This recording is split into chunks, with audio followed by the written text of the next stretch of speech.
बहुत पुरानी बात है। सूरजगढ़ नामक गांव में चमन नाम का एक व्यक्ति निवास करता था। चमन का कोई परिवार नहीं था। वह पूरी तरह से अकेला था।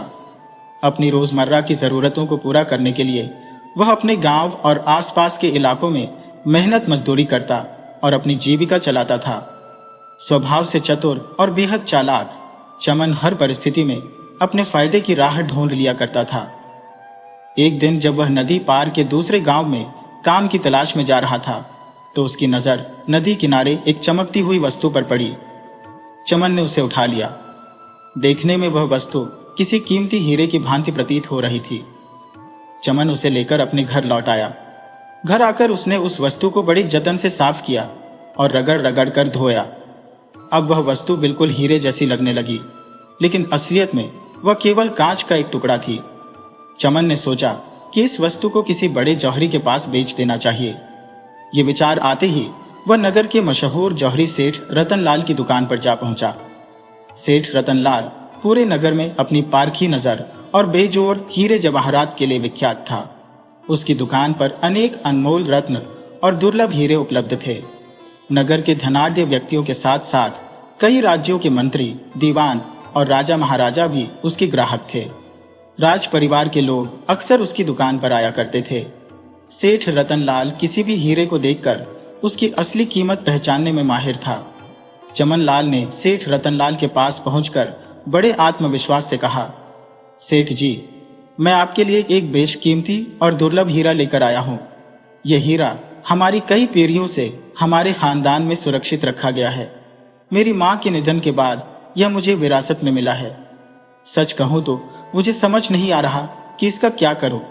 यह इतना बड़ा है कि इसे अंगूठी में जड़वाना संभव नहीं है और घर पर रखना जोखिम भरा हो सकता है।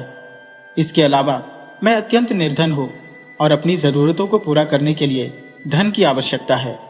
इसी कारण मैं यह अनमोल हीरा आपको बेचने के लिए लाया हूं। सेठ ने जब यह तमाम बातें सुनी तो उस बहुमूल्य हीरे को देखने की उत्कंठा से व्याकुल हो उठा। चमन लाल ने वह रत्न जौहरी के सम्मुख प्रस्तुत किया। जैसे ही जौहरी की दृष्टि उस पर पड़ी, वह जोर से ठहाका मारने लगा। उसने एक ही नजर में भांप लिया कि यह कोई हीरा नहीं बल्कि कांच का साधारण टुकड़ा है। जौहरी चमनलाल की ओर घूरते हुए बोला, क्या तुम्हारा दिमाग ठिकाने पर है? एक मामूली कांच के टुकड़े को हीरा बताकर मेरे पास बेचने आ गए हो? क्या तुम्हारी अक्ल घास चरने चली गई है? यह सुनकर चमनलाल एक पल के लिए सकते में आ गया।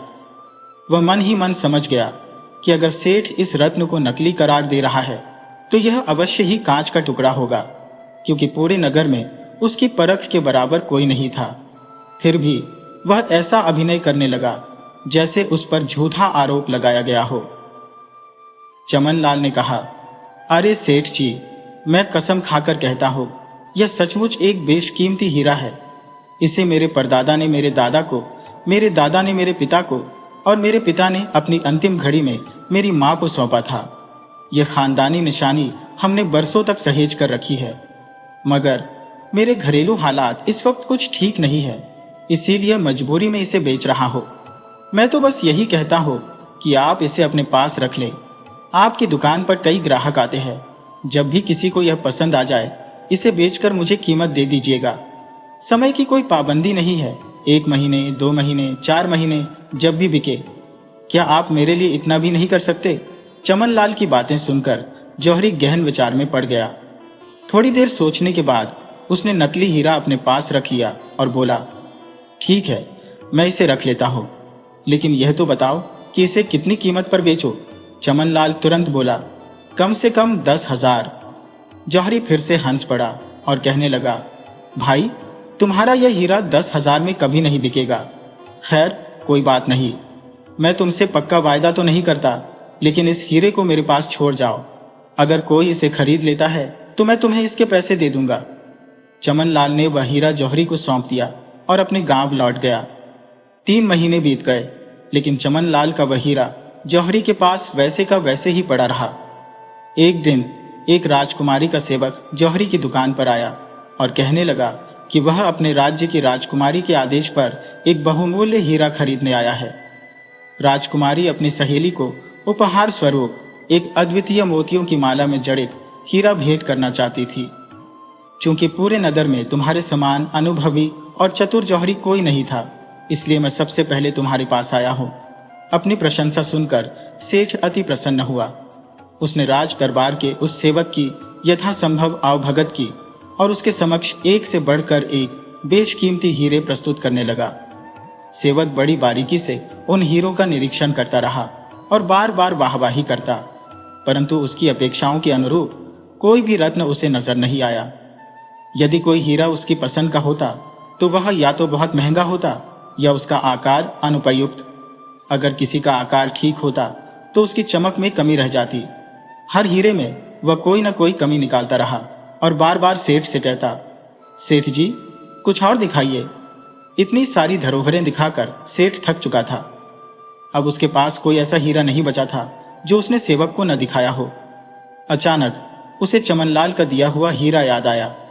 एक पल को वह इस विचार से संकोच में पड़ गया कि नगर का सबसे प्रतिष्ठित जौहरी होकर भी वह कांच के टुकड़े को हीरा बताकर पेश करेगा, मगर इसके सिवा कोई विकल्प भी नहीं था।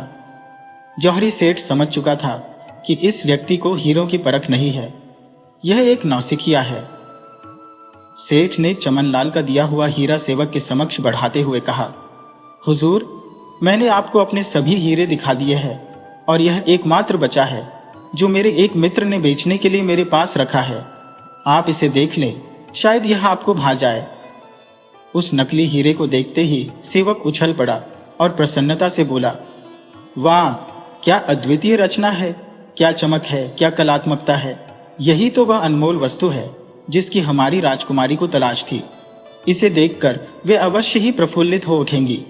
बताइए, इस हीरे की क्या कीमत है ताकि हम तत्काल सौदा पक्का कर सकें।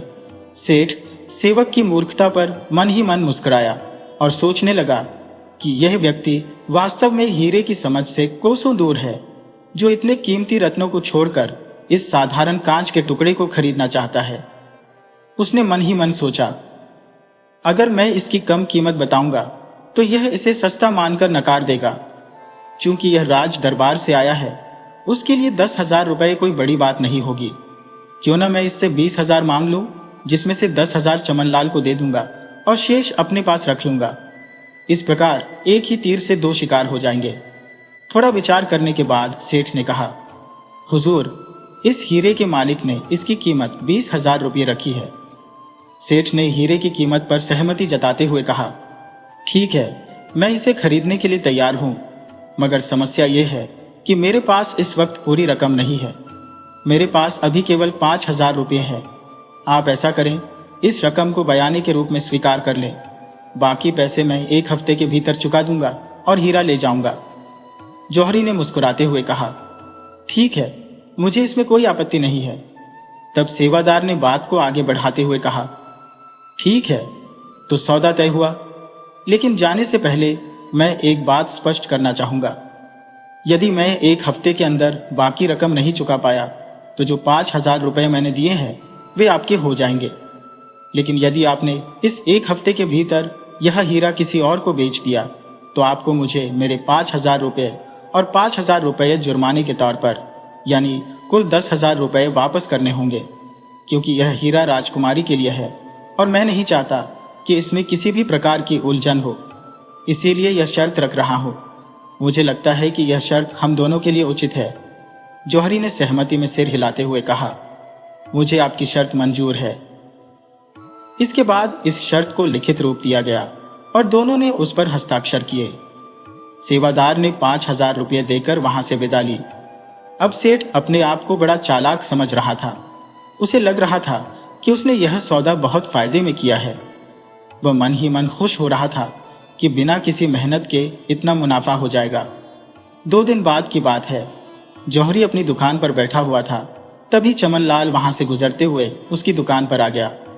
हालचाल पूछने के बाद चमनलाल ने कहा, सेठ जी, मेरी दी हुई अमानत कई महीनों से आपके पास रखी हुई है। यदि आपने वह हीरा बेच दिया है तो उसकी रकम मुझे दे दें, और यदि नहीं बेचा है तो वह हीरा मुझे लौटा दें। मैंने सुना है कि किसी राजकुमारी का सेवादार शहर में आया हुआ है जिसे बेशकीमती हीरे की तलाश है। हो सकता है कि उसे मेरा हीरा पसंद आ जाए और वह उसे खरीद ले।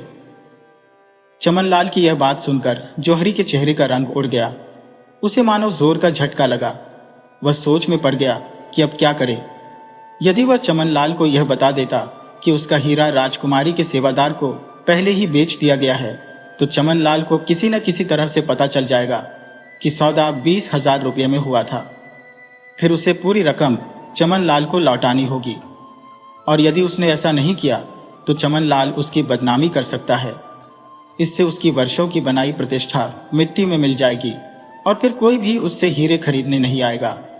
दूसरी ओर यदि वह चमनलाल को उसका हीरा वापस कर देता तो उसे राजकुमारी के सेवादार को 10,000 रुपये जुर्माने के तौर पर देने पड़ते।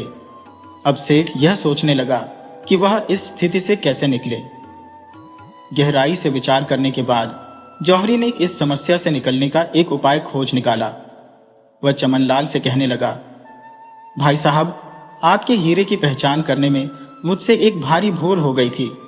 जब मैंने बाद में आपके हीरे को ध्यानपूर्वक परखा तो पाया कि वह वास्तव में अत्यंत दुर्लभ और मूल्यवान है। इसीलिए अब मैं आपका वह हीरा खरीदना चाहता हूं। चमनलाल यह सुनकर अति उत्साहित हो गया और बोला, क्या वाकई तुम अब उस हीरे को खरीदने का इरादा रखते हो? लेकिन तुम तो इसे कांच का टुकड़ा कह रहे थे। सेठ ने जवाब दिया, अरे भाई, मुझसे भूल हो गई थी। अब सच्चाई मेरी समझ में आ चुकी है। चमनलाल ने उत्सुकता से पूछा, तो अब तुम मेरे उस हीरे की क्या कीमत दोगे? जौहरी ने आत्मविश्वास से कहा, वही जो तुम मांग रहे थे, यानी 10,000 रुपए। लेकिन एक बार सोच लो, बाद में यह मत कहना कि सेठ ने तुम्हें ठग लिया। चमनलाल ने हंसते हुए कहा, नहीं नहीं, ऐसी कोई बात नहीं है। मैं अपनी मर्जी से यह हीरा आपको बेच रहा हूं। ये सुनकर सेठ के चेहरे पर संतोष की झलक आई। उसने अपनी तिजोरी से 10,000 रुपये निकाले और चमनलाल के हाथों में रख दिए। चमनलाल ने वह सिक्कों की थैली अपनी जेब में रखी और खुशी खुशी वहां से चला गया। अब सेठ को लगा कि उसकी समस्या का हल हो गया है। उसे चमनलाल की सरलता पर आश्चर्य हो रहा था कि वह इतनी आसानी से मात्र 10,000 रुपये में मान गया। सेठ अपने भाग्य और अपनी चतुराई पर गर्व महसूस कर रहा था। वह उस हीरे को बेचकर होने वाले भारी मुनाफे की कल्पना कर रहा था। उसकी आंखें चमक रही थी और मन में लालच का सागर हिलोरे मार रहा था।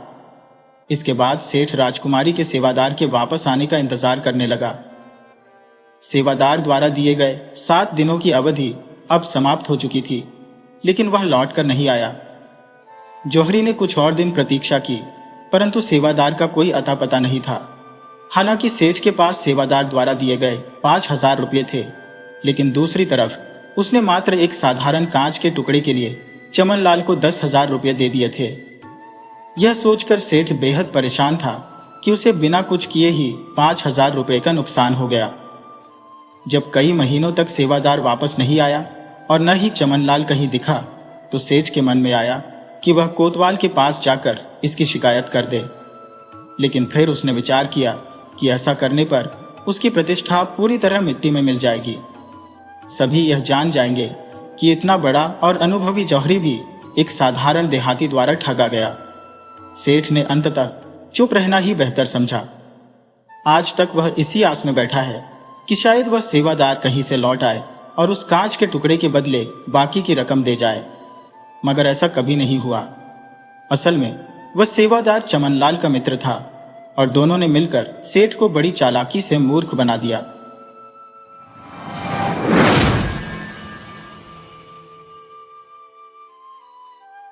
सैकड़ों वर्षों पहले की बात है, जब परमेश नामक एक व्यापारी सोनपुर नामक नगर में निवास करता था। उसका व्यापार दूर दराज तक फैला हुआ था और अपने व्यापार के सिलसिले में उसे अक्सर अन्य देशों की यात्राएं करनी पड़ती थी। उसकी यात्राएं प्रायः लंबी और श्रमसाध्य होती थी। व्यापारी का विवाह चंद्रकला नाम की अत्यंत रूपसती कन्या से हुआ था, जिसकी सुंदरता पूर्णिमा के चंद्रमा के समान उज्ज्वल और मनमोहक थी। पूरे नगर में उसकी समता का कोई दूसरा रूप नहीं था। व्यापारी भी ऐसी अनुपम सुंदरता की स्वामिनी पत्नी पाकर अत्यधिक प्रसन्न था। विवाह को अभी कुछ ही समय बीता था कि व्यवसाय की अनिवार्यता के कारण उसे एक अन्य देश की यात्रा पर जाना पड़ा। नई नवेली पत्नी को छोड़कर जाने का उसका मन नहीं था, किंतु व्यापार की आवश्यकताओं ने उसे विवश कर दिया। उसने अपनी पत्नी को वचन दिया कि वह शीघ्र ही लौट आएगा। इसके पश्चात उसने यात्रा प्रारंभ की। दूसरे नगर पहुंचकर उसने विभिन्न व्यापारियों से भेंट की, विविध प्रकार के सामान का क्रय किया और शीघ्रातिशीघ्र अपने नगर लौटने का निश्चय किया। वह वहां 10 दिन रुका और तत्पश्चात अपनी वापसी यात्रा प्रारंभ की। लगभग 15 दिन पश्चात वह अपनी पत्नी के पास लौट आया। चंद्रकला ने कहा, आपके बिना ये 10 दिन अत्यंत अकेलेपन और उदासी में बीते। न तो परिवार में कोई अन्य सदस्य है और न ही हमारी कोई संतान। इस अकेलेपन में मेरा मन नहीं लगता। व्यापारी ने उसे सांत्वना देते हुए कहा, तुम चिंता मत करो चंद्रकला, मैं शीघ्र ही तुम्हारे इस अकेलेपन का समाधान करूंगा।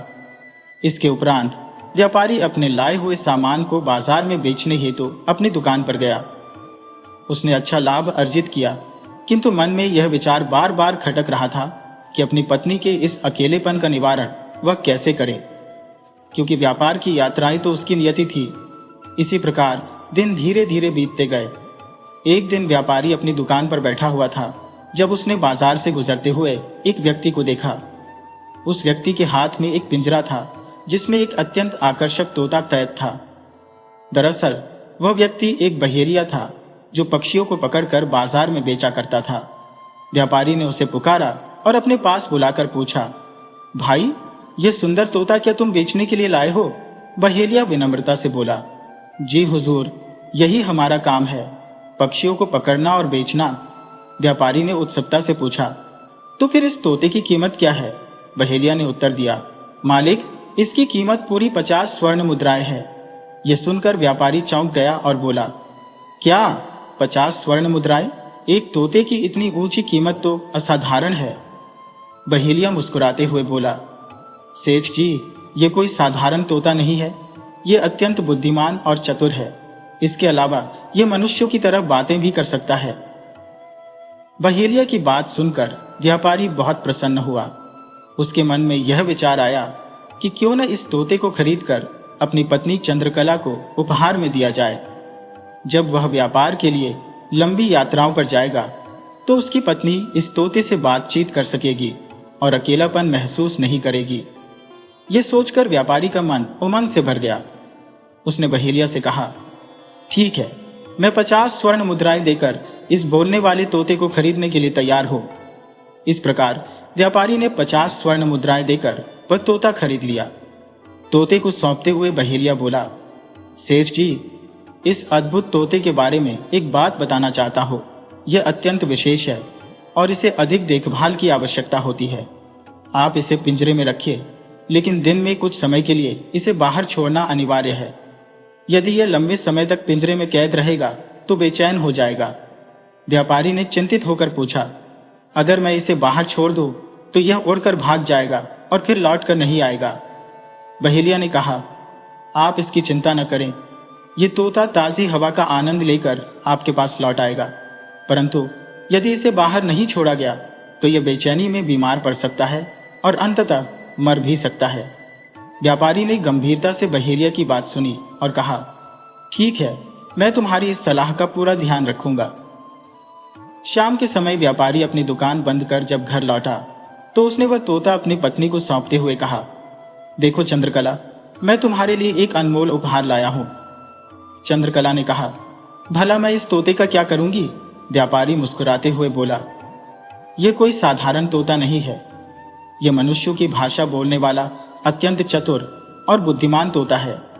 जब मैं व्यापार के सिलसिले में लंबी यात्राओं पर जाऊंगा तब तुम इस तोते से बातें करके अपना मन बहला सकोगी। तुम्हें अकेलापन महसूस नहीं होगा। ये सुनकर चंद्रकला प्रसन्नता से बोली, अगर ऐसा है तो वाकई यह तोता अद्वितीय है। आपका यह उपहार मुझे अत्यंत प्रिय है। व्यापारी ने कहा, बस एक बात का ख्याल रखना, हर दिन इस तोते को कुछ समय के लिए पिंजरे से बाहर निकालना आवश्यक है ताकि यह ताजी हवा का आनंद ले सके। कुछ देर बाद यह स्वयं ही पिंजरे में लौट आएगा। यदि ऐसा न किया गया तो यह बेचैनी में पड़कर बीमार हो सकता है और संभवतः मृत्यु को प्राप्त हो सकता है। इस प्रकार व्यापारी ने सारी आवश्यक बातें चंद्रकला को समझा दी। इसके बाद जब भी व्यापारी अपने व्यापारिक कार्यों के लिए यात्रा पर जाता, चंद्रकला तोते से बातें करती और अपना मन बहलाती। हर दिन वह तोते को थोड़ी देर के लिए पिंजरे से बाहर छोड़ती और तोता इधर उधर उड़ने के बाद स्वयं पिंजरे में लौट आता।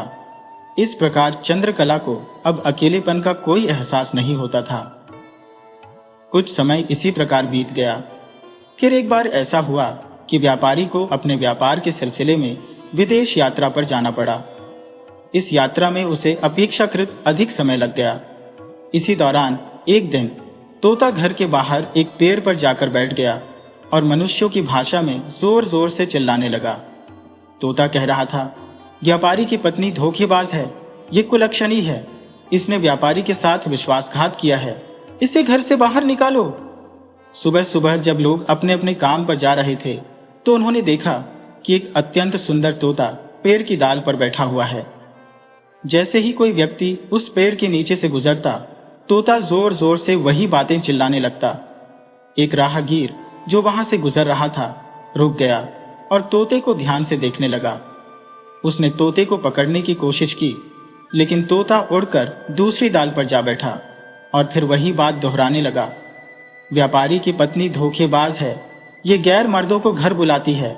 राहगीर यह सुनकर घबरा गया और सोचने लगा, ये कैसा विचित्र तोता है जो इस घर की औरत के सारे भेद खोल रहा है। वह वहीं खड़ा होकर स्थिति को समझने का प्रयास करने लगा। इसे देखकर कुछ और लोग वहां इकट्ठा हो गए। उनमें से एक ने उससे पूछा, तुम कौन हो और यहाँ क्यों खड़े हो? क्या तुम इस घर की टोह लेना चाहते हो? यह तो अनुचित है। वह व्यक्ति बोला, मैं तो यहाँ पहली बार आया हूँ, मैं किसी के घर की जासूसी नहीं कर रहा। लेकिन यह तोता जो इस घर के बाहर बैठा है अपनी मालकिन के बारे में ऐसी बातें चिल्ला रहा है जो मैं दोहराने में भी शर्म महसूस करता हूँ। बाकी लोग कहने लगे, अरे भाई, यह तो व्यापारी परमेश्वर का घर है। वह अत्यंत ईमानदार और नेक दिल इंसान है। उसने आज तक किसी पर उंगली भी नहीं उठाई। वह अपनी पत्नी के साथ इसी घर में रहता है। जैसे जैसे लोग वहां इकट्ठा होते गए, तोते ने फिर से अपनी बात दोहरानी शुरू कर दी। व्यापारी की पत्नी धोखेबाज है, ये कुलक्षणी है और गैर मर्दों को अपने घर बुलाती है। यह सुनकर वहां खड़े लोग हैरान रह गए। वे कहने लगे, ये तोता कितना मासूम और प्यारा है। ये तो वही बोलता है जो ये देखता और सुनता है। जरूर व्यापारी की पत्नी ने कोई बड़ा गलत काम किया होगा, तभी यह तोता बार बार ऐसा कह रहा है। धीरे धीरे यह बात पूरे इलाके में फैल गई कि व्यापारी की पत्नी धोखेबाज है। बस्ती के लोग उसके घर से कतराने लगे। मर्दों ने अपनी पत्नियों को चंद्रकला के घर जाने से मना कर दिया। दूसरी ओर चंद्रकला इस बात से बेहद परेशान थी। वो सोचती थी, आखिर ऐसा क्या हुआ कि सभी ने हमारे घर आना जाना बंद कर दिया। हर सुबह वह तोता व्यापारी के घर के बाहर पेड़ पर बैठ जाता और वही बातें चिल्लाने लगता। फिर कुछ देर बाद वह कहाँ गायब हो जाता, ये कोई नहीं जानता था। अब यह अफवाह पूरे नगर में फैल चुकी थी कि व्यापारी की पत्नी कुलक्षणी और बेवफा है। लोग यह भी कहने लगे कि शायद इसी वजह से उसका पति उसे छोड़कर चला गया। असल में व्यापारी इस बार अपने व्यापारिक कार्य के कारण लंबी यात्रा पर गया था। उसे गए हुए पूरे 1 साल बीत चुका था। इसी बीच एक दिन नगर में व्यापारियों का एक काफिला आया। पता चला कि उसी काफिले के साथ व्यापारी परमेश्वर भी लौट आया है। पूरे 1 साल बाद वह अपने घर वापस आ रहा था। जब नगरवासियों ने उसे देखा तो तुरंत पहचान लिया। कुछ लोग उससे मिलने आए और ताने मारते हुए कहने लगे, तुम इतने लंबे समय तक कहाँ थे? तुम्हें अपने घर की कोई खबर भी है? तुम्हारे पीछे क्या क्या हो रहा है ये मालूम भी है? अगर तुम्हें इतनी लंबी यात्रा पर जाना ही था तो अपनी पत्नी को साथ ले जाते। व्यापारी ने जब अपनी पत्नी का नाम लोगों के मुंह से सुना तो उसे क्रोध आ गया, लेकिन उसने अपने गुस्से को दबा लिया और चुपचाप रहा। उसने अपनी पत्नी के लिए बहुत सारे उपहार खरीदे थे। व्यापारी जैसे ही अपने घर के अंदर दाखिल हुआ, न जाने उसने ऐसा क्या देखा कि थोड़ी ही देर में उसके चीखने चिल्लाने की आवाजें बाहर आने लगी। वह क्रोध में अपनी पत्नी से कहने लगा, मैंने तुम्हें हमेशा एक सच्ची नेक औरत समझा, लेकिन तुमने मेरी हर उम्मीद को तोड़ दिया। तुमने मेरे विश्वास को रांद दिया। तुम विश्वास के लायक नहीं हो। ये कहते हुए व्यापारी गुस्से में अपना घर छोड़कर बाहर निकल गया। उसकी आवाज सुनकर आसपास के लोग भी वहां इकट्ठा हो गए, लेकिन वह तोता व्यापारी के घर के बाहर ही ठहरा रहा और अचानक ऊंची आवाज में चिल्लाने लगा, व्यापारी की पत्नी बेवफा है। ये सुनकर व्यापारी ने निर्णय किया कि इस पूरे मामले का निपटारा गांव के मुखिया से करवाया जाएगा। गांव का मुखिया बेहद विवेकशील और अनुभवी व्यक्ति था। जब भी गांव वालों के बीच कोई समस्या होती, वे मुखिया के पास जाकर समाधान पाते। मुखिया बड़ी ही कुशलता से समस्याओं का समाधान करता और इसी कारण गांव वाले उसका अत्यधिक सम्मान करते थे। व्यापारी ने फौरन मुखिया के घर की ओर रुख किया। वह बेहद चिंतित था और साथ में उसका तोता भी था। वहां कुछ और लोग भी मौजूद थे जिन्होंने तोते को पहचान लिया। वे बोले, ये वही तोता है जिसने अपनी मालिकिन की बेवफाई की खबर पूरे गांव में फैलाई है। उनकी बात सुनकर मुखिया ने गहरी आवाज में कहा, बिना पूरी सच्चाई जाने किसी पर आरोप लगाना अनुचित है। सोच समझकर बात करें। मुखिया की यह बात सुनकर लोग खामोश हो गए। थोड़ी देर बाद मुखिया की ओर देखकर वे बोले, मुखिया जी, हमने वही कहा जो हमने सुना है। हर कोई यही बात कर रहा है। ये सुनकर मुखिया के चेहरे पर नाराजगी उभर आई। उन्होंने कहा, सिर्फ सुनी सुनाई बातों पर किसी के चरित्र पर प्रश्न चिन्ह लगाना उचित नहीं है। अफवाहें फैलाने वाले लोग ही समाज में अव्यवस्था का कारण बनते हैं। इतने में तोते ने मुखिया की ओर देखते हुए कहा, मुखिया जी, आपको मेरा प्रणाम। आपसे मिलकर अत्यधिक प्रसन्नता हुई। तोता बार बार यही बात दोहराने लगा। मुखिया ने जब उसे देखा तो चकित रह गए। उन्होंने अपना हाथ बढ़ाया तो तोता उड़कर मुखिया के हाथ पर आ बैठा और अपनी चोंच से उनके हाथ को चूमने लगा। यह देखकर मुखिया मुस्कुरा उठे। ऐसा तोता उन्होंने पहले कभी नहीं देखा था जो इतनी स्पष्टता से मनुष्यों की भाषा बोल सके। मुखिया तोते की इस कुशलता से इतने प्रभावित हुए कि वह मूल समस्या को लगभग भूल ही गए। तभी उनकी नजर व्यापारी पर पड़ी। मुखिया ने कहा, सेठ, तुम यहाँ किस समस्या के समाधान के लिए आए हो? और यह तोता तो वाकई अद्भुत है।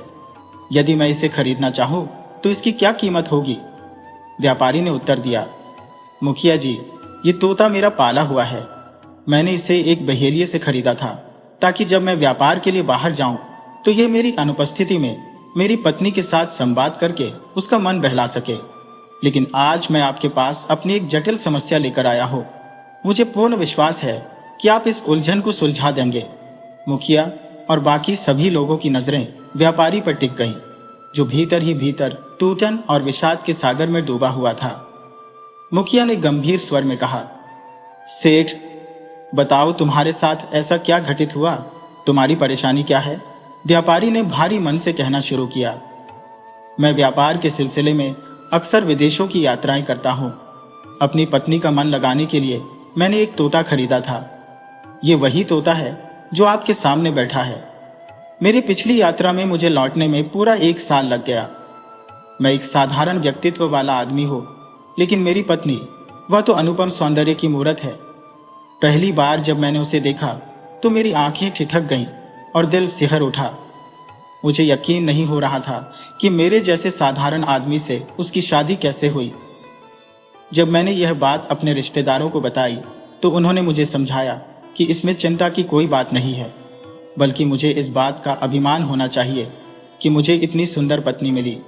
उन्होंने कहा, तुम्हारी काबिलियत, तुम्हारा व्यापार और तुम्हारा घर, यही सब गुण है जिनके कारण लड़की वालों ने तुम्हें चुना। हालांकि उनके तर्कों ने मुझे थोड़ी सांत्वना दी, लेकिन मेरे दिल में एक अनकहा भय घर कर गया। बार बार जब भी मैं अपने आप को आईने में देखता तो यही सोचता कि मेरे जैसे साधारण व्यक्ति को इतनी सुंदर पत्नी कैसे मिल सकती है।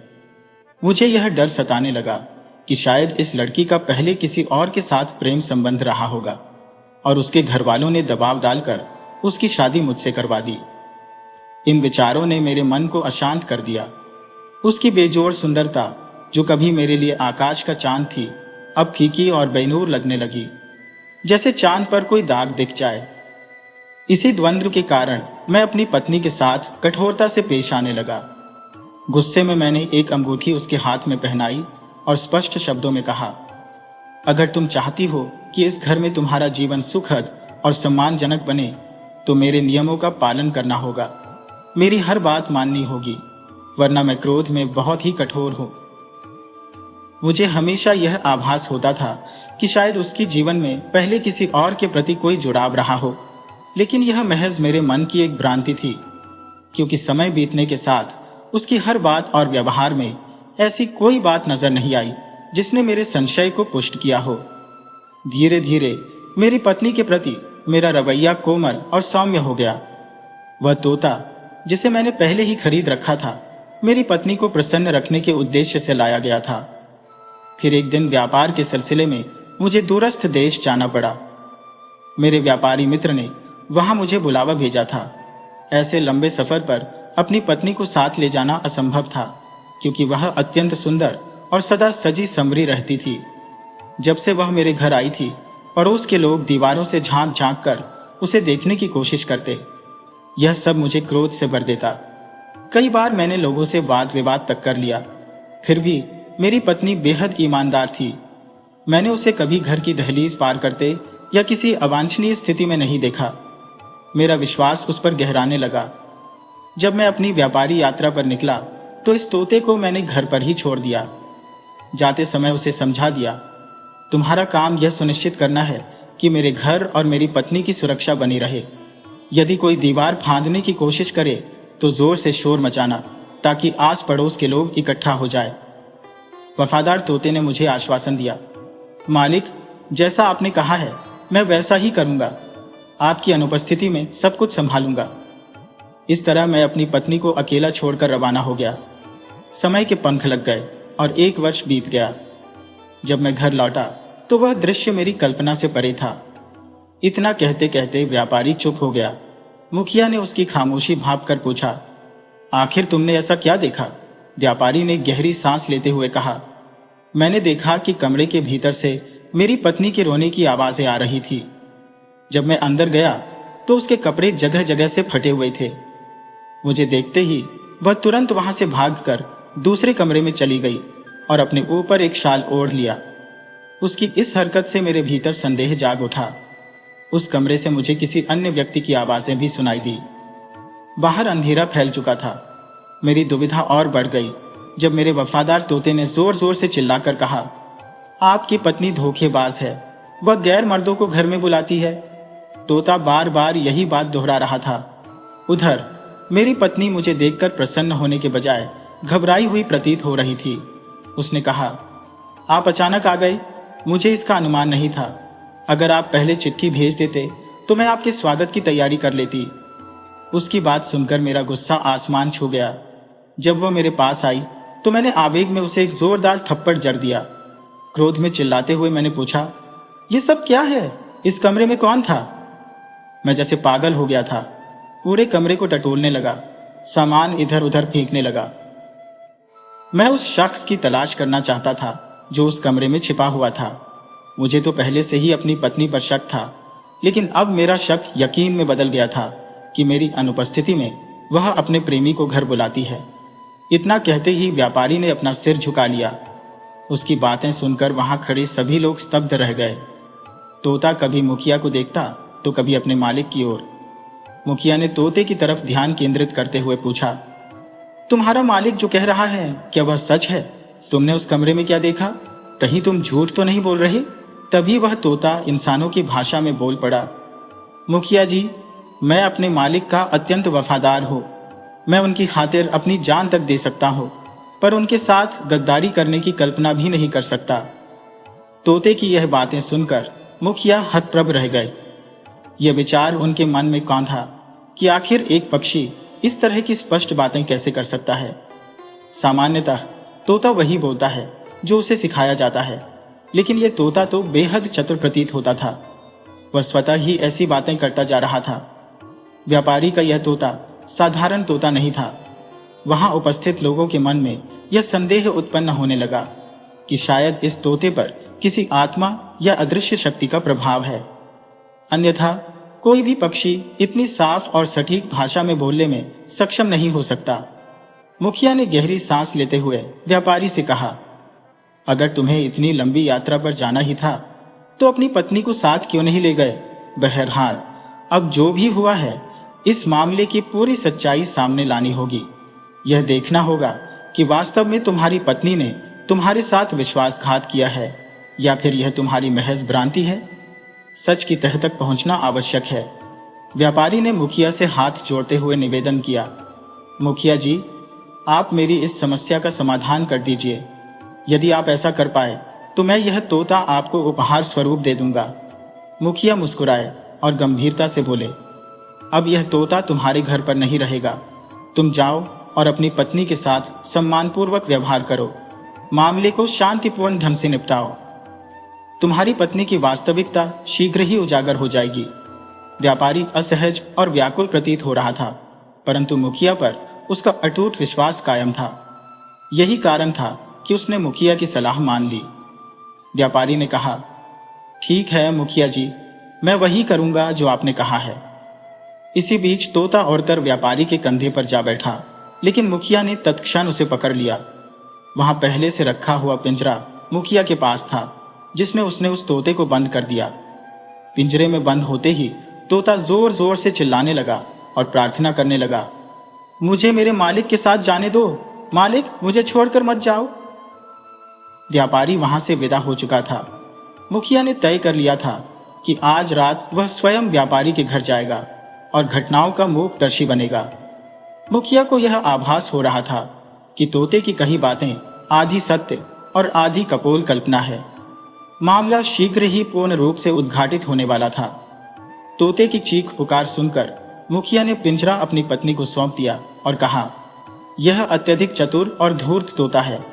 इसका ध्यान रखना कि यह पिंजरे से बाहर न निकल पाए, और यह भी सुनिश्चित करो कि इसे हमारे घर से व्यापारी के घर तक का रास्ता ज्ञात न हो, क्योंकि मुझे इस पर संदेह है कि यह कहीं उड़कर वहां न पहुंच जाए।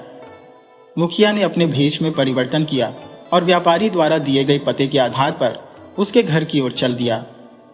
घर के समीप पहुंचने पर उसने घर का एक चक्कर लगाया। यह घर अत्यंत भव्य था और स्पष्ट था कि व्यापारी ने अपनी गाढ़ी कमाई का बड़ा अंश इसे बनाने में व्यय किया था। मुखिया ने चारों ओर का निरीक्षण करने के पश्चात दीवार फांदकर घर के भीतर जाने का निर्णय लिया। हालांकि वह जानता था कि किसी के घर में इस प्रकार प्रवेश करना और पति पत्नी की बातचीत सुनना एक दंडनीय कृत्य है, लेकिन वह केवल व्यापारी और तोते की बातों के आधार पर निष्कर्ष पर नहीं पहुंचना चाहता था। घर के भीतर सन्नाटा पसरा हुआ था, जैसे वहां कोई उपस्थित ना हो। लेकिन अचानक उसे कुछ आवाजें सुनाई देने लगी। ये आवाजें व्यापारी और उसकी पत्नी की थी। वे आपस में वार्तालाप कर रहे थे। मुखिया ने उस कमरे की खिड़की से कान लगाकर उनकी बातचीत सुनने का निश्चय किया। खिड़की से सब कुछ स्पष्ट रूप से देखा और सुना जा सकता था। कुछ समय तक ठहरकर मुखिया ने उनकी वार्ता को ध्यान से सुना, परंतु इससे पहले कि किसी को आभास होता कि कोई तीसरा व्यक्ति घर के भीतर मौजूद है, वह सतर्कता से दीवार फांदकर वापस चला आया। सुबह जब मुखिया अपने घर पर शांतिपूर्वक बैठा हुआ था, तभी व्यापारी वहां पहुंचा। उसने मुखिया से कहा, मुखिया जी, आपके सुझाव के अनुसार मैंने अपनी पत्नी के साथ मधुर और स्नेहपूर्ण व्यवहार किया। उसे यकीन दिलाया कि मेरी सोच गलत थी और उसकी हर त्रुटि को क्षमा कर दिया। मुखिया ने उसकी बात सुनकर सहमति में सिर हिलाया। तभी वहां एक वृद्ध व्यक्ति, जिसकी लंबी सफेद दाढ़ी थी और उम्र लगभग 80 वर्ष प्रतीत होती थी, आ पहुंचा। व्यापारी ने चौंक कर उसकी ओर देखा और पूछा, मुखिया जी, यह कौन है? मुखिया ने उत्तर दिया, यह पक्षियों की भाषा और उनके व्यवहार के महान विद्वान है। यह पक्षियों के मनोभाव को भी समझने में सक्षम है। मैंने इन्हें इसीलिए बुलाया है ताकि सच्चाई का खुलासा हो सके। व्यापारी ने चिंतित होकर पूछा, लेकिन यह कैसे पता चलेगा कि मेरी पत्नी का प्रेमी कौन है? उसी समय मुखिया की पत्नी वह पिंजरा लेकर कमरे में आई, जिसमें तोता बंद था। जैसे ही तोता कमरे में आया, उसने चीख कर कहा, इस व्यापारी की पत्नी धोखेबाज है। वह घर में गैर मर्दों को बुलाती है। यह सुनकर व्यापारी का क्रोध फिर उफान पर आ गया। उसने कहा, मुखिया जी, मेरा मन करता है कि मैं अपनी पत्नी को खत्म कर दूं। यह कहते हुए वह जोर जोर से रोने लगा। मुखिया ने उसे समझा बुझाकर शांत किया, लेकिन मुखिया के मस्तिष्क में व्यापारी और उसकी पत्नी की रात की बातें गूंजने लगी। रात को उसकी पत्नी घबराई हुई थी और अपने पति से कह रही थी, मैंने तुम्हारे साथ कोई छल कपट नहीं किया, कृपया मुझे कोई सजा मत देना। उस समय व्यापारी ने उसकी बात को सहानुभूति से सुना था। मुखिया ने अपने घर लौटकर व्यापारी की पत्नी के आचरण और स्वभाव का अनुमान लगा लिया था। वह चिंतित था कि कहीं व्यापारी क्रोध में पागल ना हो जाए। दूसरी ओर वह वृद्ध व्यक्ति बहुत देर से तोते से संवाद कर रहा था। तोता जो कुछ भी कह रहा था वह वृद्ध ध्यानपूर्वक सुन रहा था। इसके बाद उसने मुखिया को एकांत में बुलाकर तोते के बारे में चर्चा की। मुखिया ने कहा, आप इस तोते को कुछ दिनों के लिए अपने साथ ले जाइए, इसके बाद ही मुझे इसके विषय में विस्तार से बताइए। वृद्ध ने सहमति में सिर हिलाया और तोते को अपने साथ ले गया। मुखिया ने अपनी पत्नी को निर्देश दिया, तुम जाकर व्यापारी की पत्नी को यहां बुलाकर लाओ। थोड़ी देर बाद मुखिया की पत्नी लौटी और बोली, व्यापारी की पत्नी ने आने से इनकार कर दिया है। उसने कहा है कि वह अपने पति की आज्ञा के बिना घर से बाहर नहीं निकल सकती। यदि मुखिया जी को कोई बात करनी है तो वे स्वयं आकर बात करें। यह सुनकर मुखिया ने दोबारा अपना भेष बदला और साधु के रूप में व्यापारी के घर पहुंच गया। उसने दरवाजा खटखटाया, लेकिन व्यापारी की पत्नी ने दरवाजा नहीं खोला। जब मुखिया ने दूसरी बार दरवाजा खटखटाया तो अंदर से आवाज आई, कौन है? मेरे पति घर पर नहीं है, इसलिए यहां से चले जाओ। मुखिया ने मन में सोचा, यह स्त्री बेहद ईमानदार और सच्ची प्रतीत होती है। उसने अपनी असलियत प्रकट की। तब जाकर व्यापारी की पत्नी ने दरवाजा खोला। मुखिया ने कहा, देखो बहन, मुझे सब कुछ सच सच बता दो, तभी मैं तुम्हारे और तुम्हारे पति के बीच कोई समाधान निकाल सकूंगा। यह सुनकर व्यापारी की पत्नी घबरा गई और बोली, मुखिया जी, वह तोता एक पक्षी है, वह कुछ भी बोल सकता है। आप उसकी बातों पर भरोसा मत कीजिए और मुझ पर शक मत कीजिए। इससे तो बेहतर है कि मैं मर ही जाऊं। मुखिया ने गंभीर स्वर में कहा, अभी इन बातों का समय नहीं है। मुझे सच बताओ, क्या तुम्हारा विवाह से पहले किसी अन्य व्यक्ति के साथ कोई संबंध था, या तुम्हारे पति के यात्रा पर जाने के बाद तुमने अपने किसी प्रेमी को घर बुलाया था? क्योंकि वह तोता जो देखता है वही कहता है, वह झूठ नहीं बोल सकता। यह सुनकर वह महिला घबराई हुई रोने लगी और बोली, भगवान के लिए मुझ पर शक मत कीजिए और मुझ पर ऐसा घिनौना आरोप मत लगाइए। पहले ही मेरे पति मुझसे बहुत नाराज है। मुखिया ने कहा, तुम्हारा पति मेरे पास भी आया था। वह तो तुम्हें जान से मार देना चाहता था, लेकिन मेरे समझाने पर शांत है। इसीलिए तुम्हें सच बताना होगा। यहां कोई झूठ या चालाकी नहीं चलेगी। फिर भी व्यापारी की पत्नी कुछ कहने की बजाय केवल आंसुओं में डूबी रही। आखिरकार मुखिया को वहां से लौटना पड़ा। वह मन ही मन सोचने लगा, यह स्त्री या तो मासूम है या बेहद चतुर। यह भी हो सकता है कि इसका विवाह जबरदस्ती व्यापारी से हुआ हो और इतने दिनों तक अपने पति से दूर रहने के कारण इसने अपने प्रेमी को बुलाया हो। घर लौटकर मुखिया ने अपनी पत्नी से यह सारी बातें साझा की। उसकी पत्नी ने भी कई प्रकार की सलाह दी, लेकिन सच्चाई क्या थी यह अभी तक कोई नहीं जान पाया। अब व्यापारी हर रोज मुखिया के घर का चक्कर लगाने लगा। वह बेचैन होकर कहता, मुखिया जी, किसी भी तरह से मुझे इस औरत से निजात दिलाइए। अब मैं और सहन नहीं कर सकता। आप मेरे धैर्य की परीक्षा ले रहे हैं। मैं इस धोखेबाज औरत के साथ एक पल भी नहीं रह सकता, क्योंकि उसकी कुटिलता का प्रमाण एक पक्षी है। इस तरह एक सप्ताह और बीत गया। तब मुखिया ने एक वृद्ध व्यक्ति को बुलवाया, जो पक्षियों का बड़ा ज्ञाता और विद्वान माना जाता था। जब वह बुजुर्ग उस तोते को लेकर आए तो मुखिया ने व्यापारी और उसकी पत्नी को भी वहां बुला लिया। उस समय तक तोते के पिंजरे पर कपड़ा ढका हुआ था। इस विचित्र प्रकरण को देखने के लिए वहां काफी लोग इकट्ठा हो गए थे।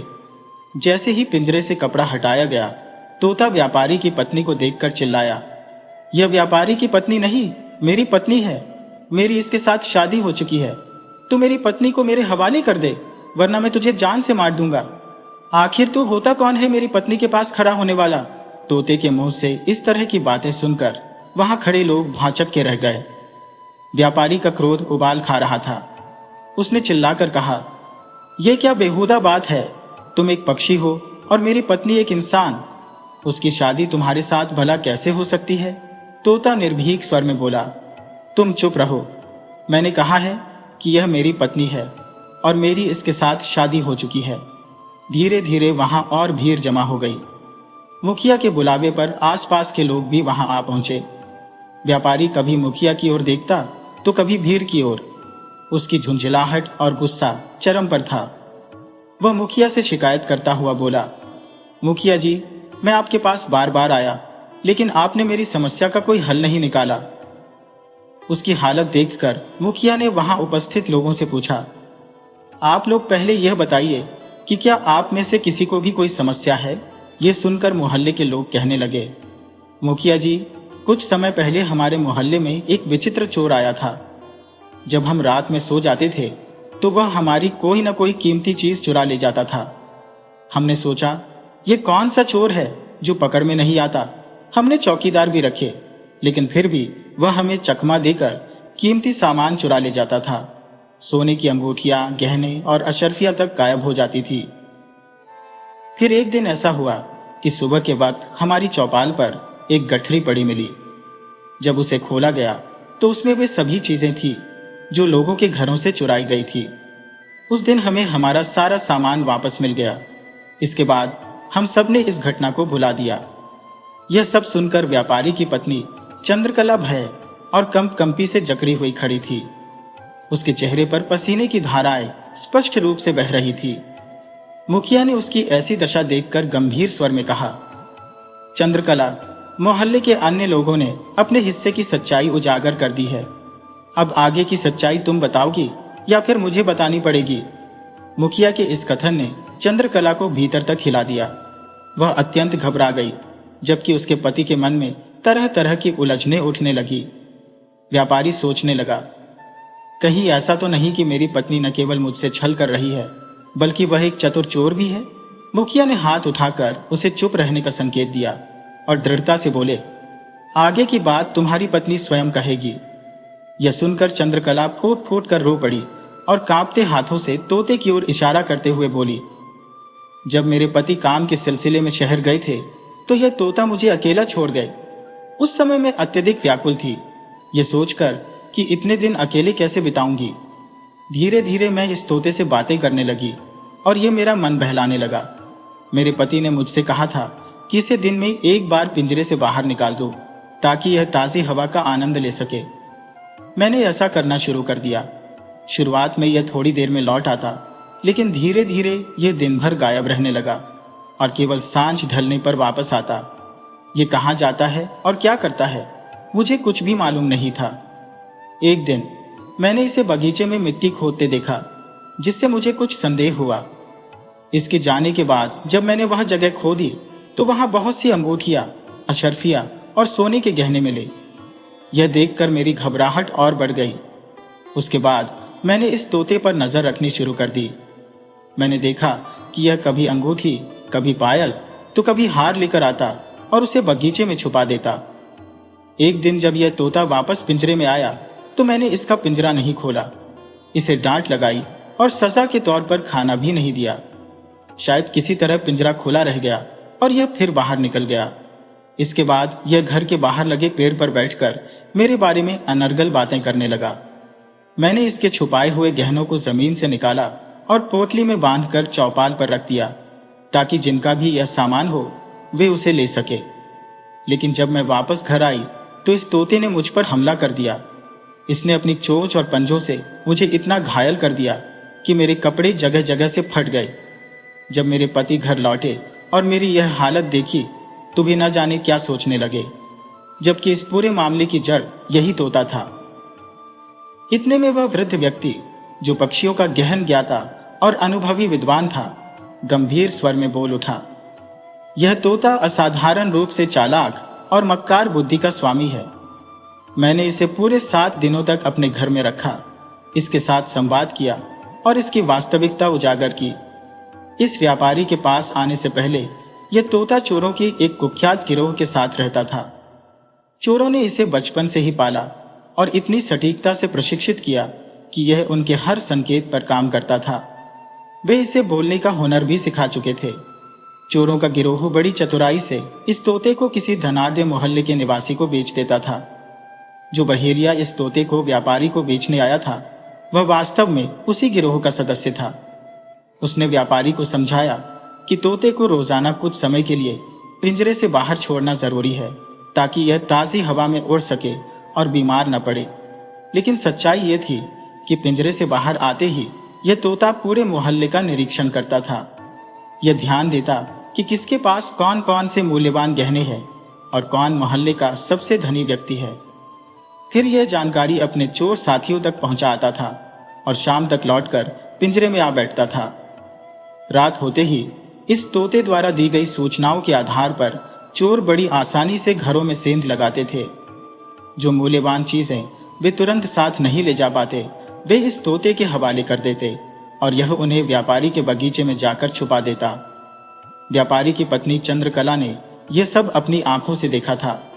इस प्रकार यह तोता अपने चोर साथियों के साथ मिलकर चोरी की साजिश को अंजाम देता था। वृद्ध ने गंभीरता से कहा, मेरा मानना है कि इस तोते का जीवित रहना अत्यंत घातक हो सकता है।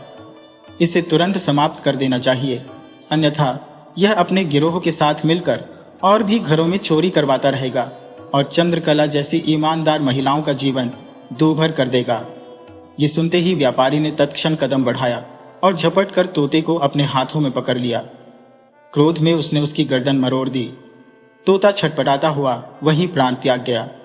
इसके बाद व्यापारी ने अपनी पत्नी चंद्रकला से क्षमा मांगी और उसे साथ लेकर अपने घर लौट गया।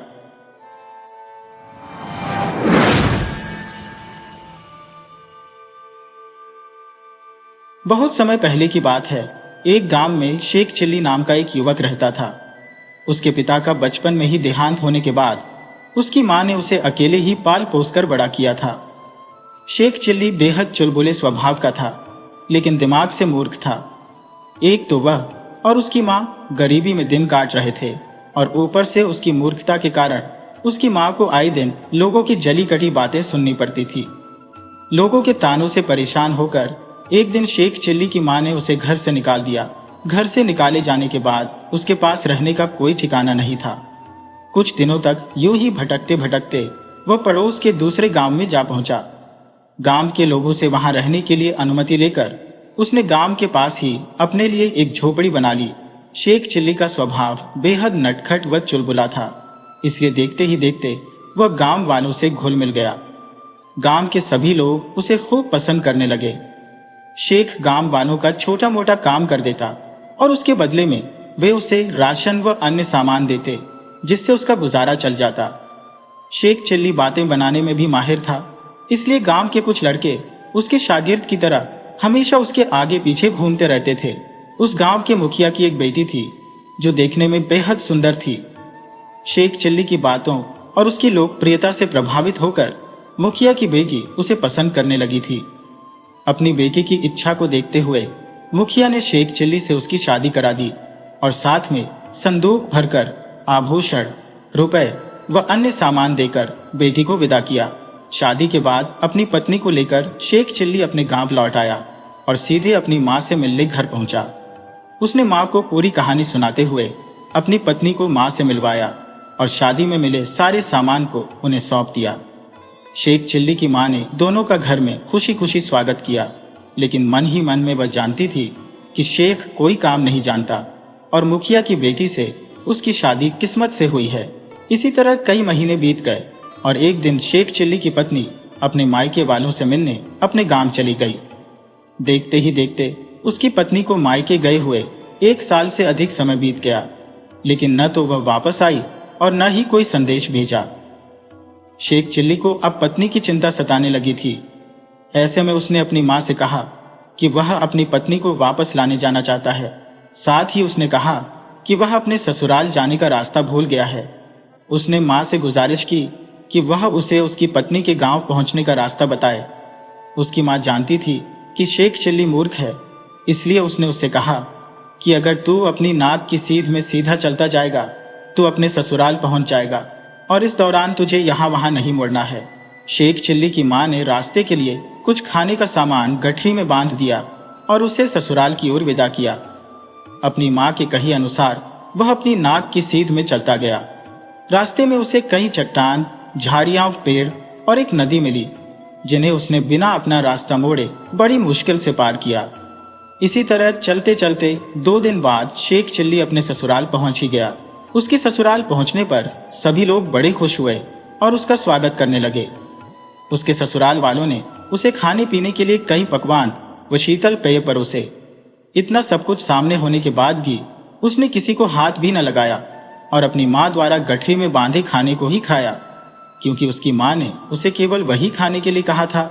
उसके बाद शेख चिल्ली ऐसे ही खाली पेट सो गया था, लेकिन रात को उसे जोरों की भूख सताने लगी। जब भूख सहन से बाहर होने लगी तो वह रात को ही घर से बाहर निकल गया और एक मैदान के पास पेड़ के नीचे लेट गया। उस पेड़ पर मधुमक्खियों ने छत्ता बनाया हुआ था, जिससे शहद की बूंदें टपक रही थी।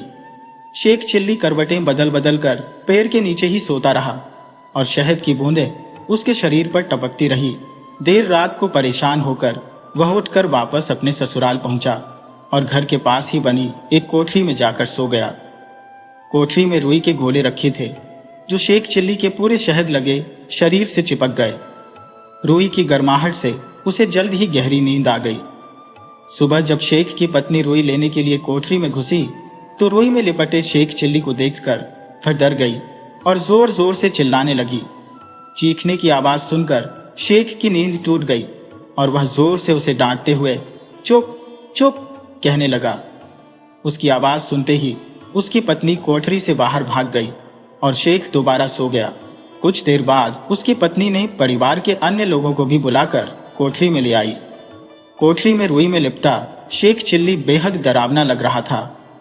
घर वालों ने एकजुट होकर उससे पूछा कि वह कौन है, तो शेख चिल्ली दोबारा जोर जोर से चुप चुप चिल्लाने लगा। घर वालों को लगा कि वह कोई भूत है और सभी वहां से दुम दबाकर भाग निकले। घर वालों ने शेख चिल्ली, जिसे वे भूत समझ रहे थे, उसे कोठरी से भगाने के लिए एक ओझा को बुलाया। ओझा द्वारा काफी देर तक तंत्र मंत्र करने पर भी जब कोठरी से वह बाहर नहीं निकला तो ओझा ने मुखिया के परिवार को जल्द से जल्द घर खाली करने और किसी दूसरे मकान में जाने की सलाह दी। ओझा की बात मानकर सभी घर वाले तुरंत दूसरे घर में चले गए और उसे खाली कर दिया। दिन में तो शेख चिल्ली कोठरी से बाहर नहीं निकल पाया, तो रात होते ही वह कोठरी से बाहर भाग निकला। भागते हुए वह एक किसान के घर के पास पहुंचा, जिसके आंगन में बहुत सारी भेड़ें बंधी हुई थी। शेख चिल्ली को अंधेरे में कोई आता दिखाई दिया तो वह छिपने के लिए भेड़ों के बीच बैठ गया।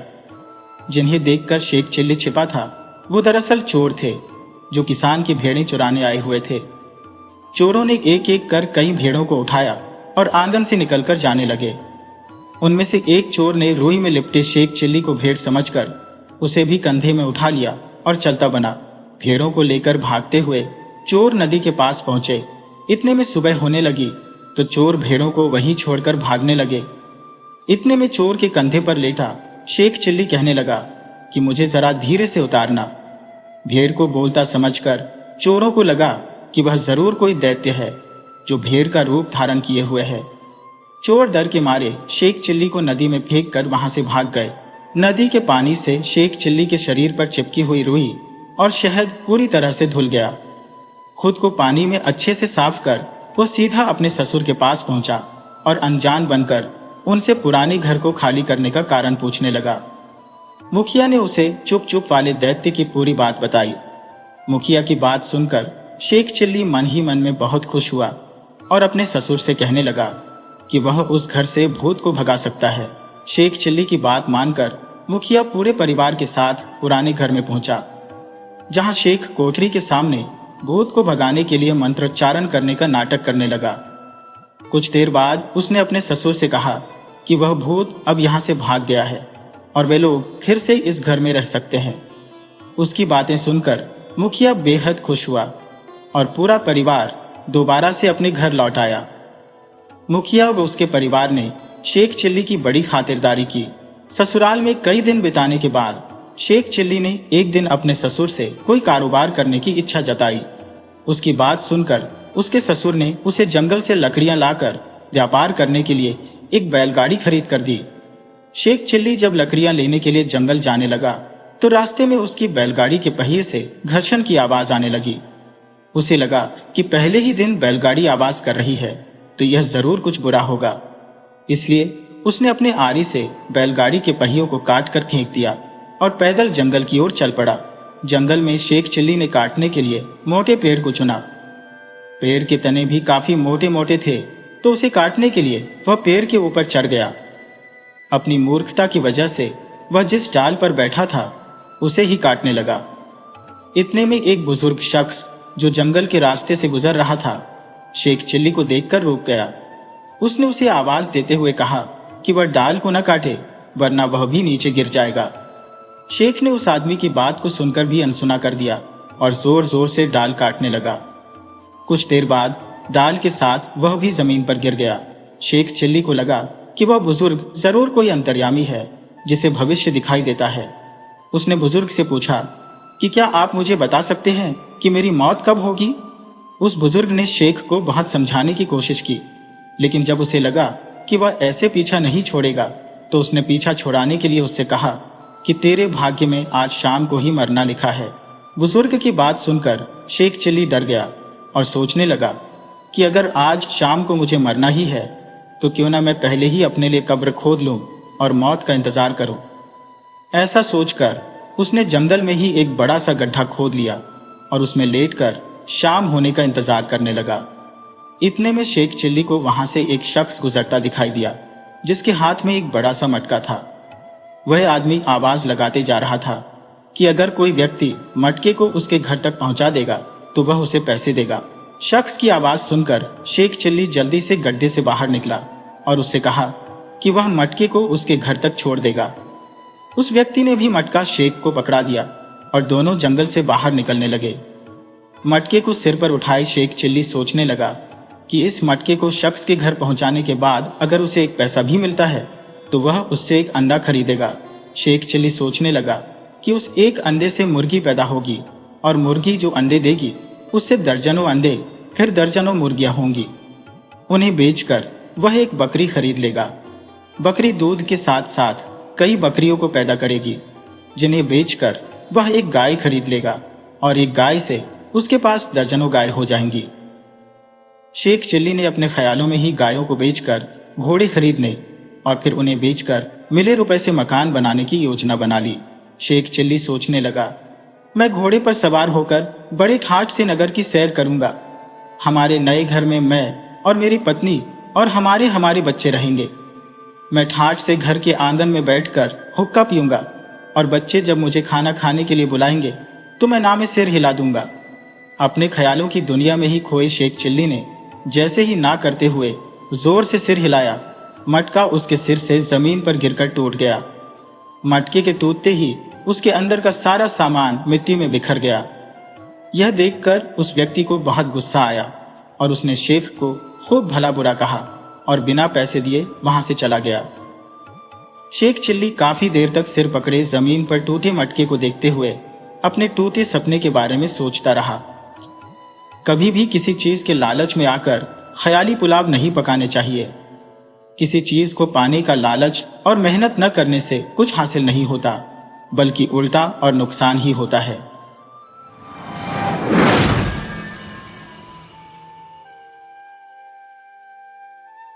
कहानी सांपों की बूटी। बहुत पुराने समय की बात है।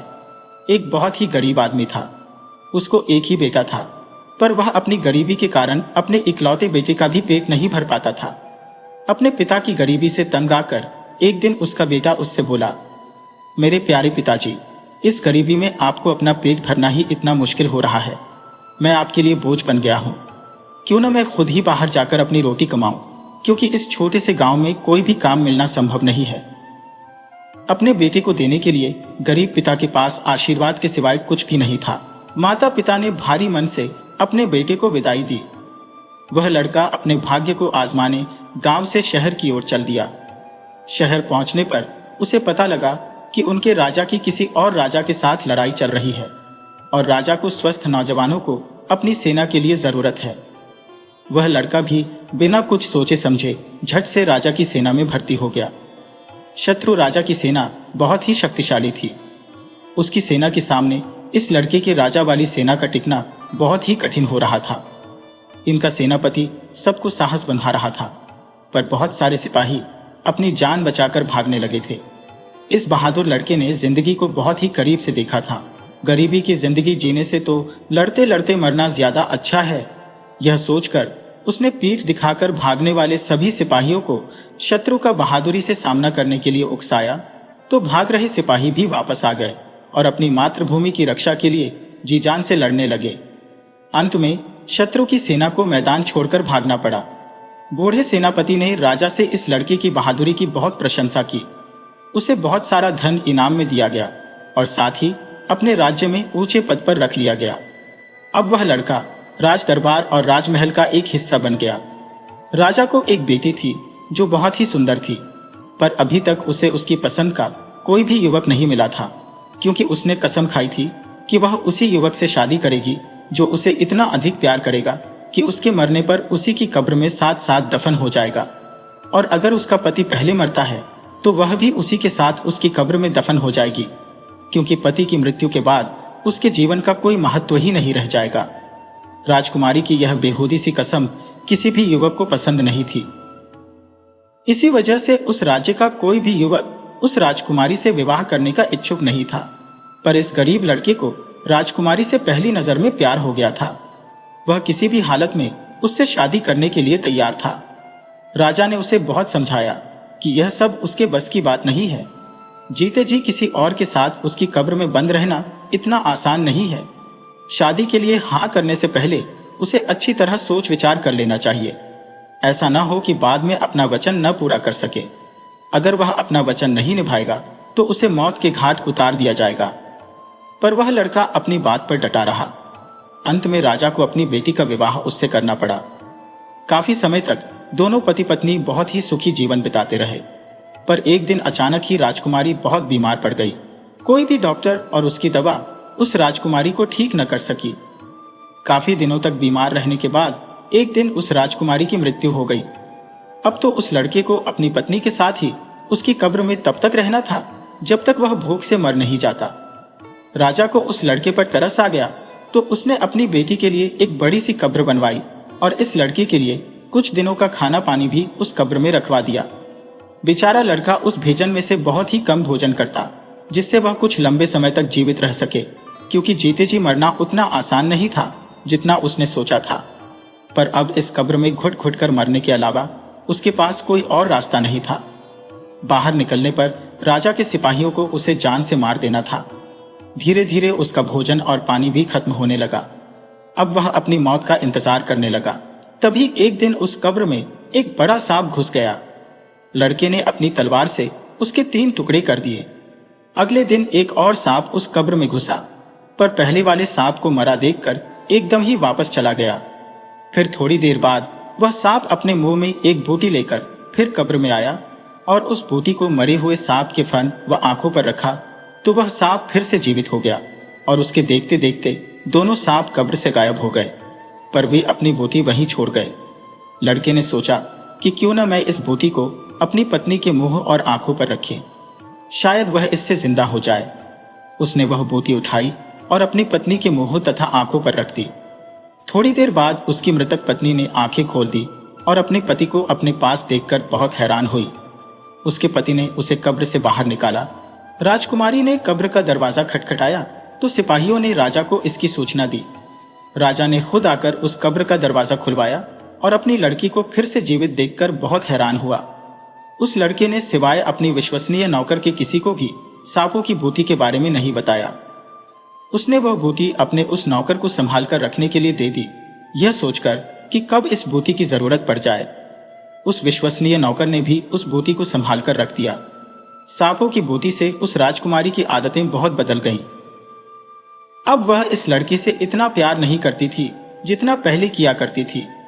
अब वह बात बात में उससे झगड़ती थी और खुद को अपने पिता की गद्दी का मालिक समझती थी। एक बार उसने अपने पति के साथ दूर देश की यात्रा की योजना बनाई। राजा ने उसके जहाज को बहुत सारी सुविधाओं से भरकर उन दोनों को रवाना किया। उस जहाज को चलाने वाला कैप्टन उस राजकुमारी को अब अपने पति से अधिक पसंद आया। उसने अपने पति से अपना पीछा छुड़ाने के लिए उस कैप्टन से सहायता मांगी और उसे विश्वास दिलाया कि इसके मरने के बाद जब वह अपने पिता के पास पहुंचेगी तो वह उसी से शादी करेगी। कैप्टन को भी इसमें अपना फायदा नजर आया तो वह इस बात के लिए तैयार हो गया। एक रात को जब उसका पति सोया हुआ था तो राजकुमारी और जहाज के कैप्टन ने उसे उठाकर समुद्र में फेंक दिया। यह सारी घटना उसका विश्वसनीय सेवक देख रहा था। उसे यह सब देखकर बहुत दुख हुआ। तभी उसे सांपों की उस बूटी की याद आई जो उसने एक डिब्बी में रखी हुई थी। वह चुपचाप उस जहाज से निकला तथा आपातकाल के समय इस्तेमाल होने वाली एक नाव निकाली और उसे बचाने के लिए चल पड़ा। उधर राजकुमारी ने कैप्टन को जहाज को वापस अपने पिता के घर ले जाने की आज्ञा दी। विश्वसनीय सेवक ने समुद्र के गहरे पानी से युवक को बाहर निकाला और उस बूटी की सहायता से जीवित किया तथा फिर उसी नाव में बैठाकर उसे राजकुमारी से पहले ही राजा के महल में पहुंचा दिया। लड़के ने राजा को सारी घटना सुना दी, पर राजा को उसकी बातों पर विश्वास नहीं हुआ। वह बोला, मैं यह कभी नहीं मान सकता कि मेरी बेटी ऐसा नीच काम भी कर सकती है। जिस आदमी ने उसके लिए इतने दिन उसकी कब्र में गुजारे और फिर उसकी जान बचाई, वह उसे मारने की बात कैसे सोच सकती है? पर सच्चाई कभी छुप नहीं सकती। इतना कहकर उसने राजकुमारी के पति को अपने ही महल में छुपा दिया। अगले दिन उसकी बेटी का जहाज भी वापस आ गया। राजा के पास राजकुमारी बहुत दुखी सी आकर खड़ी हो गई। राजा ने उसे अकेले देखकर पूछा, बेटी, तुम अकेली कैसे? तुम्हारा पति कहाँ है? वह दुख से रोती हुई बोली, क्या बतलाऊं पिताजी, रास्ते में मेरे पति की तबीयत बहुत खराब हो गई थी और इलाज के बगैर हम उसे नहीं बचा सके। आज अगर यह जहाज का कैप्टन मेरे साथ नहीं होता तो ईश्वर जाने मेरा क्या हाल होता। राजा अपनी बेटी की झूठी कहानी चुपचाप सुनता रहा।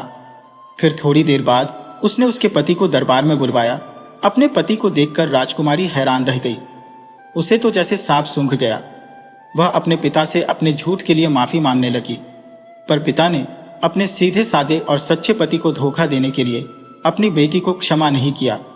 अगर कोई और उसके राज्य में ऐसा काम करता तो वह उसे जान से मरवा डालता, पर वह उसकी अपनी बेटी है, इसलिए उसने उसे एक टूटी हुई नाव में उस कैप्टन के साथ समुद्र में भिजवा दिया। राजकुमारी के रोने धोने पर राजा ने कोई ध्यान नहीं दिया और उन दोनों को मरने के लिए छोड़ दिया।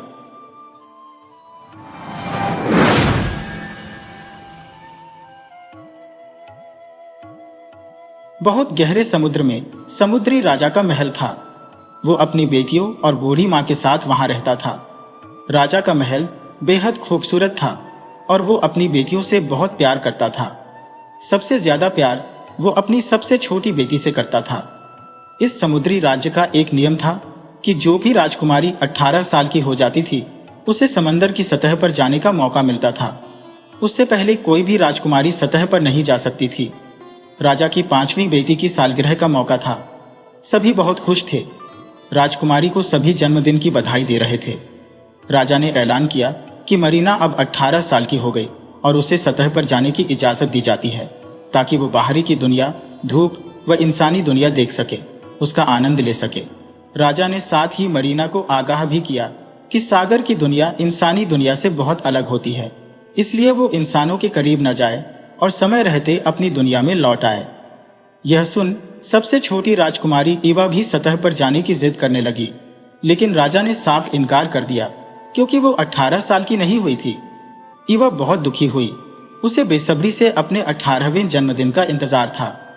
ईवा बेहद खूबसूरत थी और उसकी सबसे बड़ी खासियत यह थी कि वो बेहद दयालु थी। समंदर के सभी जीवों से उसे प्यार थे। यही वजह थी कि वो सबकी फेवरेट थी। ईवा को इंसानों के बारे में जानने की बहुत उत्सुकता रहती थी। वो अक्सर अपनी दादी माँ से उन्हीं के बारे में पूछती रहती थी। एक बार यूं ही उसने पूछा कि क्या इंसान हमारी तरह ही होते हैं या हमसे बेहतर होते हैं।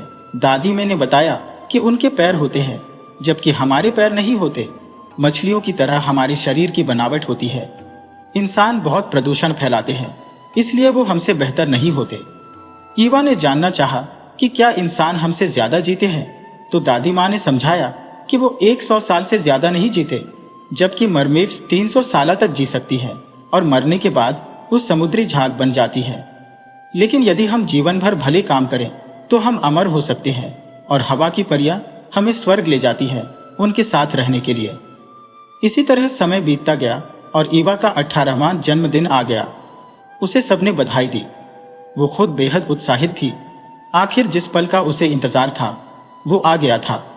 राजा ने कहा कि मैं तुम्हें बाहरी दुनिया दिखा लाता हूं, पर ईवा ने कहा कि बाकी सब अकेले गए तो वो भी अकेली ही जाना चाहती है। इतने में उसके दोस्त श्रिम्प ने राजा से कहा कि वो उसका ख्याल रखेगा। राजा ने कहा कि सूर्यास्त से पहले लौट आना। ईवा तेजी से सतह की ओर चल पड़ी। बाहर आते ही वो मंत्रमुग्ध हो गई। इस नई अनजान दुनिया ने उसे मोहित कर लिया। इतने में ही उसे एक जहाज नजर आया जिसमें एक युवक था। उसने श्रिम्प से पूछा कि ये क्या चीज है। फिर उसने देखा कि वो युवक तो बिल्कुल उसके गुड्डे जैसा ही है।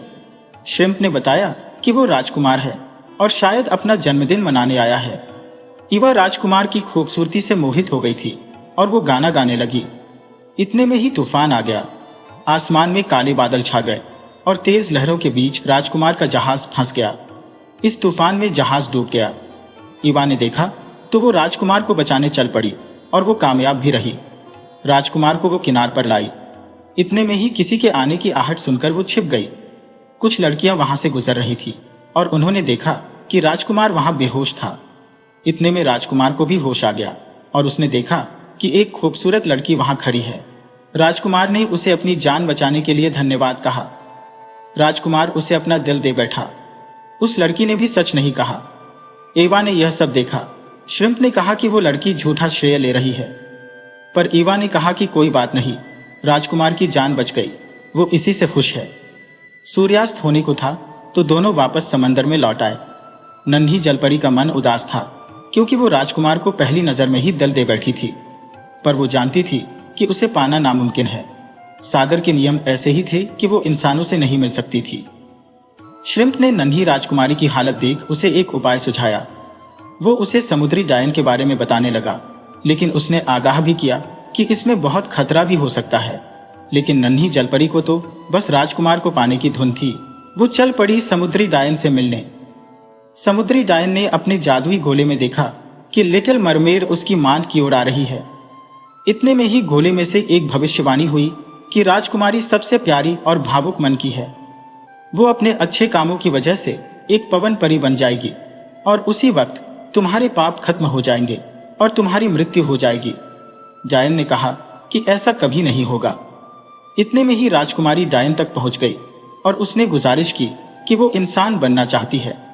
डायन ने कहा कि उस राजकुमार के लिए ऐसा करना सही नहीं, क्योंकि ये तुम्हारे दुखों का कारण भी बन सकता है। ईवा ने कहा वो हर कीमत के लिए तैयार है। डायन ने कहा कि मैं तुम्हें इंसान तो मैं बना दूंगी, लेकिन तुम्हारी आवाज छीन लूंगी। तुम्हें राजकुमार का दिल जीतना होगा। अगर तुम कामयाब रही तो तुम्हारी आवाज भी लौट आएगी, लेकिन यदि ऐसा नहीं हो सका तो तुम्हारी मौत निश्चित है और तुम समुद्री झाग बन जाओगी।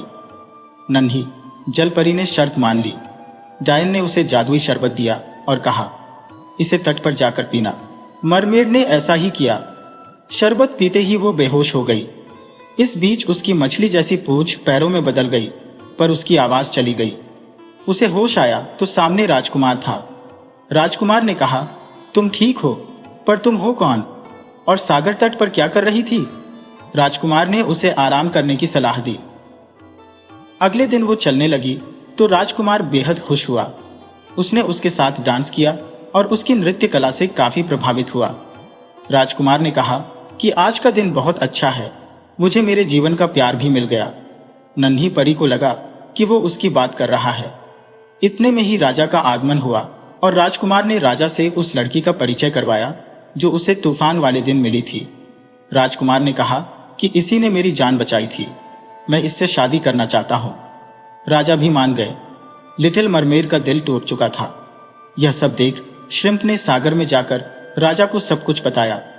राजा ने सागर की देवी से प्रार्थना की और सतह पर चला गया। ईवा की बहनें डायन के पास गईं ताकि वो अपना श्राप वापस ले। डायन खुश थी कि राजा की बेटियां उसके सामने गिड़गिड़ा रही है। फिर डायन ने कहा कि उसके पास एक उपाय है, लेकिन उसके लिए ईवा को राजकुमार की हत्या करनी होगी। यदि लिटिल मरमेड इस जादुई खंजर से राजकुमार को मार देगी तो उसे अपनी जलपरी वाली जिंदगी वापस मिल जाएगी। उसकी बहनें वो खंजर लेकर सतह पर गईं। सबने देखा ईवा अपने गुड्डे के साथ सागर तट पर एक पेड़ के नीचे उदास बैठी है। राजा ने उसे आवाज लगाई। ईवा बेहद भावुक हो उठी। राजा ने ईवा को वो खंजर दिया, पर ईवा ने कहा कि वो राजकुमार को नहीं मार सकती, पर अपने भावुक पिता और बहनों को देख वो खंजर ले लेती है। वो राजकुमार के महल तक गई, पर वो राजकुमार को मार नहीं पाई क्योंकि वो उसका प्यार था। वो लौट आई, अपने पिता और बहनों से माफी मांगी।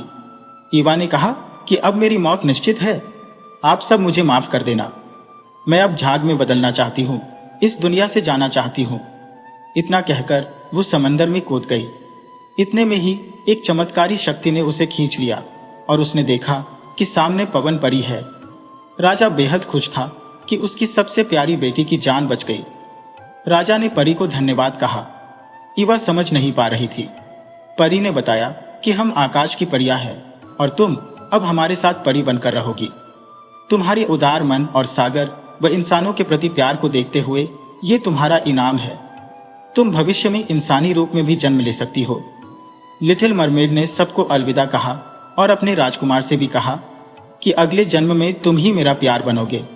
मैं हमेशा तुमसे प्यार करूंगी। उसने परी मां को धन्यवाद कहा और उनके साथ स्वर्ग में चली गई। ऐसा होते ही उस डायन और उसके पापों का भी अंत हो गया। सभी लोग संतुष्ट थे।